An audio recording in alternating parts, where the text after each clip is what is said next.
سورة البلد مكية. بسم الله الرحمن الرحيم. لا أقسم بهذا البلد وأنت حل بهذا البلد ووالد وما ولد. لقد خلقنا الإنسان في كبد. أيحسب أن لن يقدر عليه أحد. يقول أهلكت مالا لبد. أيحسب أن لم يره أحد.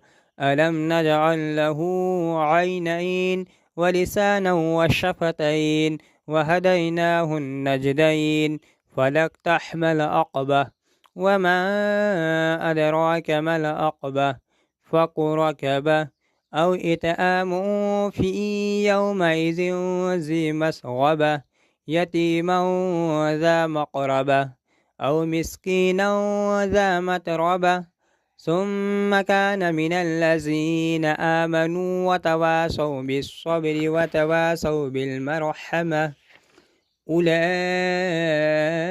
أصحاب الميمنة والذين كفروا بآياتنا هم أصحاب المشأمة عليهم نار مؤصدة. صدق الله المولانا العظيم.